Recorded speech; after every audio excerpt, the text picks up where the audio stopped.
SCP-3364 Time Static Object Class Safe Special Containment Procedures SCP-3364 is to be kept in an insulated canister in a standard containment locker in a climate-controlled storage wing at Site-19. Testing with up to 50 milliliters of SCP-3364 requires Level 3 approval.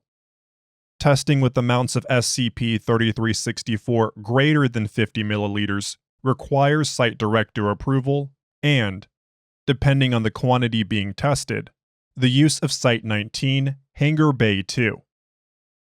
Under no circumstances should any amount of SCP-3364 be exposed to temperatures below 10 degrees Celsius outside of controlled laboratory conditions.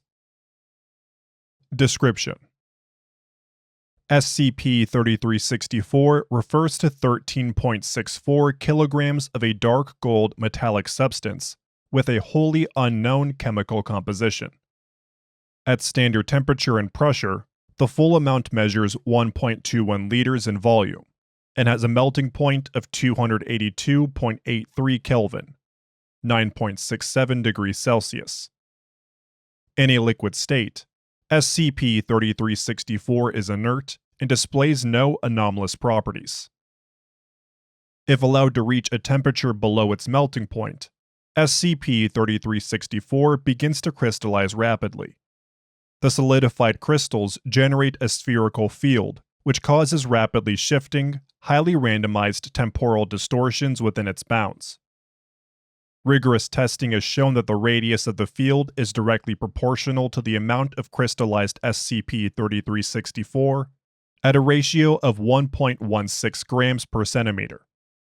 If the entirety of the substance crystallizes, the resultant field is 117.88 meters in radius. As SCP-3364 begins to crystallize, the field will grow outwards from the center of mass. During this period, the area within the field will be held in a stasis. 3 to 5 minutes after the size of the field stabilizes, temporal shifts within it will begin. These shifts occur over very short intervals, measured at 0.02 to 0.06 seconds, and can be seen as a change in both the speed and direction of time within the field.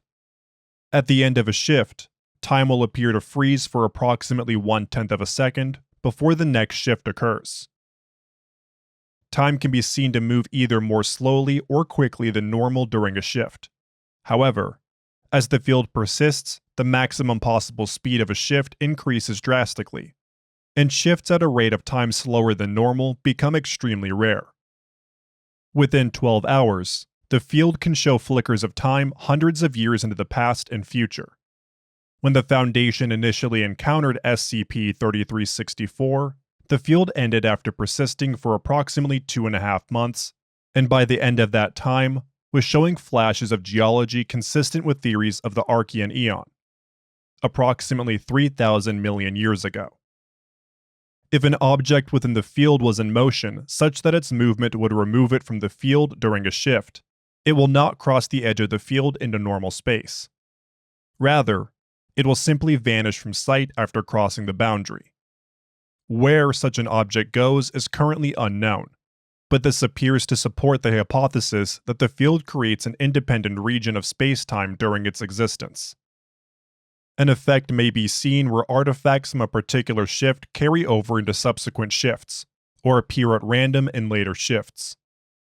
These artifacts can include virtually anything present in the field, such as pieces of terrain, objects both natural and man-made, and living things.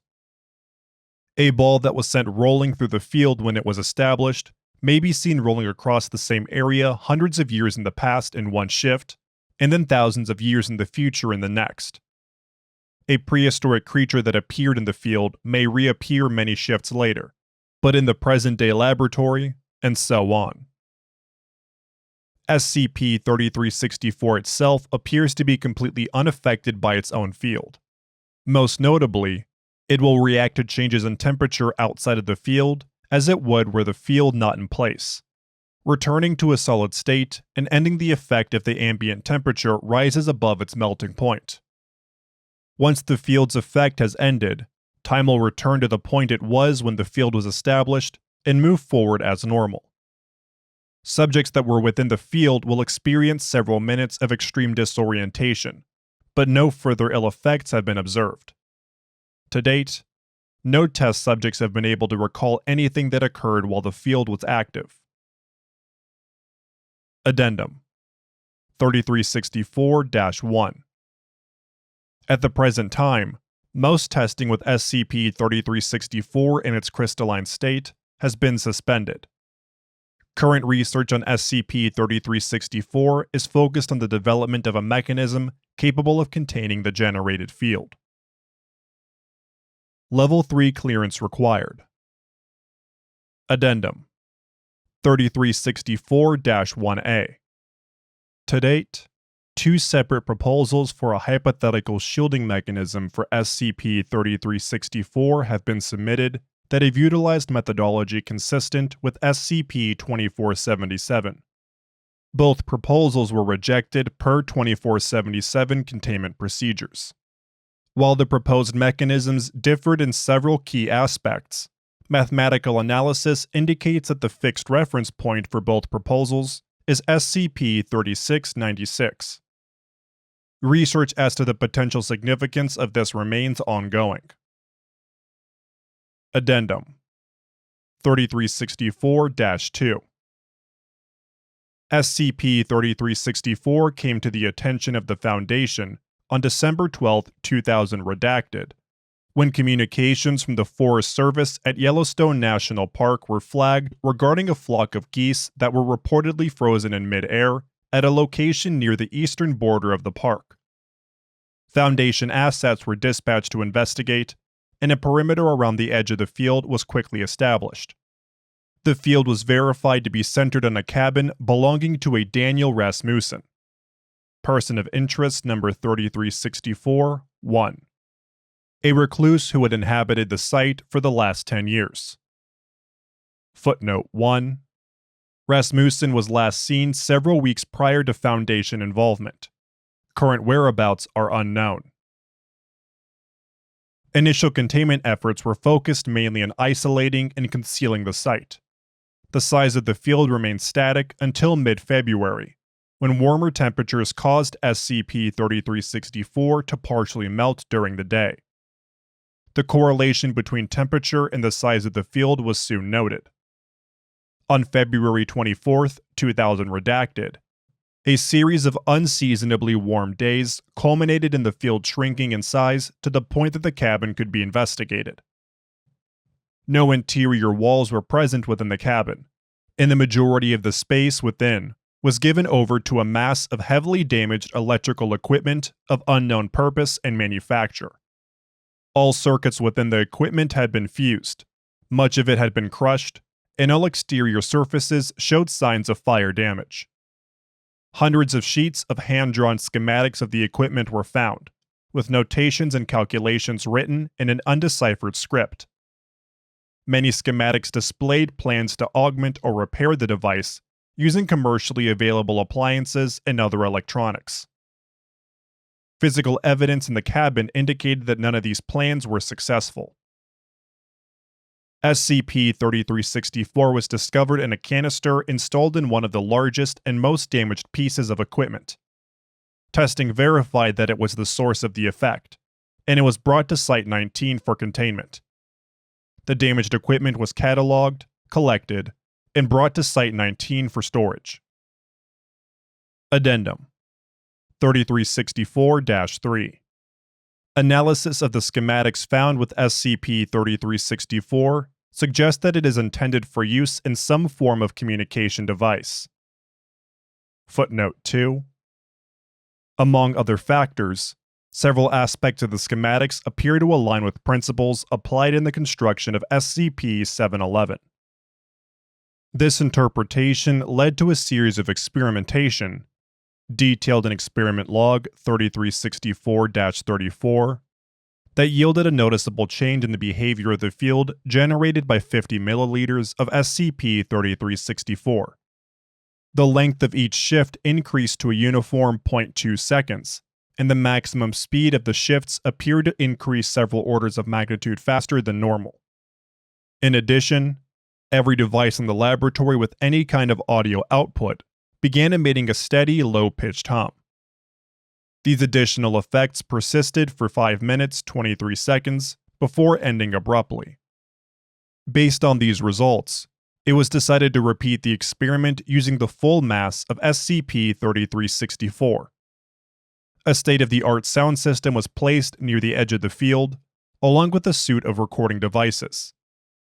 The experiment began and went on for 15 minutes, before the field began to behave as it had done during the earlier test. As before, a low-pitched hum began to emanate from every nearby audio output. However, the hum ended after 1 minute 22 seconds, replaced with garbled, discordant audio static that began cycling through every audio device in range, one by one, before reaching the sound system that had been set for this purpose. The static continued to play for 3 minutes before cutting off. At this point, an entity began speaking through the audio equipment, designated SCP-3364-1. SCP-3364-1 spoke English in a high-pitched, inflectionless tone, though this voice may have been a synthesized output. Certain points in its speech were replaced with static, and it is believed these mark concepts that are outside of our frame of reference and could not be translated. Interview Log 3364-1 SCP-3364-1 Does this function? Are you able to understand? Dr. Oldred. This is Dr. Oldred of the SCP Foundation. Please, identify yourself. Audio static resumes for approximately 20 seconds. Apologies. I am not familiar with this interface. It is extremely limited. Please increase static, and I can initiate static. I'm sorry, we don't understand what you want us to do. Please, identify yourself. Brief burst of static, then silence. Are you still there? Of what life are you? Of what life? You are sentient, yes? Of what variety of life are you? We are human, mammalian, carbon-based life forms. I do not fully understand, but I think that you did not create this device. How did you come to operate it? We found the device after it had been severely damaged. The only component of it we are currently using as a substance that generates a time distortion field when it solidifies. You are static, without safeguard. It is uncontained. This is dangerous. I advise you not to do this. Particularly, avoid doing so in places where events of import have occurred. It is unlikely that static can directly affect past or future events, but this has happened. Still, it is interesting that static to create a usable conduit without shielding and resonance. I wonder, you are in close proximity to a star? We orbit a star, yes. The neutrino field emitted by certain stars could create resonance under the right circumstances. This will not last long. I fear our time is short. What is the purpose of the device? We are its purpose. You and I, linked. We communicate. With the substance you have, you may link with any other who also has the substance. Is it possible to create more? Your question betrays a limitation indicating that you cannot. It is not created. It is derived. Once derived, it becomes one with all the rest. It is one, throughout all time and space. And with it, you can reach out throughout time and space. So, with this, you can communicate across time as well as space. Yes. It is the wonder of it. You reach into the void and touch one from a place whose light will never reach you. From the echo of your touch, we are far, far removed in time. And yet, We are linked. If our communication is interrupted, can you tell us how we can reestablish it? That is very unlikely. That is the limitation of it. You reach into the void, but without knowledge, merely hoping for another to reach back. There are ways to make a second linking more likely, but you do not possess static. The substance must be shielded, and with shielding, a resonance is created that allows one to reach. Once we separate, we will never touch again. Can you tell us how to repair the device or how to build one ourselves? At this point, there was a series of tones starting low and rising in pitch rapidly. It is very unlikely. Our time is short, and you have such limitations. But it would be well for another to know how to reach. I will try, with what time we have. Request for the remainder of this interview log should be directed to Dr. Oldret. At this point, SCP-3364-1 began to attempt to explain how a mechanism that used SCP-3364 might function. Roughly 20 minutes later, communication was abruptly terminated and could not be re-established. Further attempts to repeat the experiment have resulted in failure, with no change in the field's behavior nor any other effects. Addendum 3364-4. Following the communication with SCP-3364-1, a thorough examination of Hangar Bay 2 uncovered the lone, muddy footprint of a large animal, believed to belong to a member of the family Brontotheriidae. Such an animal had been observed within the field while it was active. Based on this, along with the warning given by SCP-3364-1, most testing with SCP-3364 is suspended until a working shielding mechanism has been developed.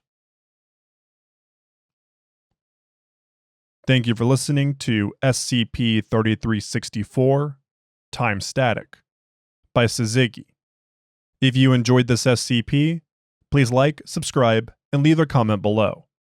Also, make sure to follow the link in the description to the SCP Wiki and vote up the article to support the author and the SCP Wiki as a whole.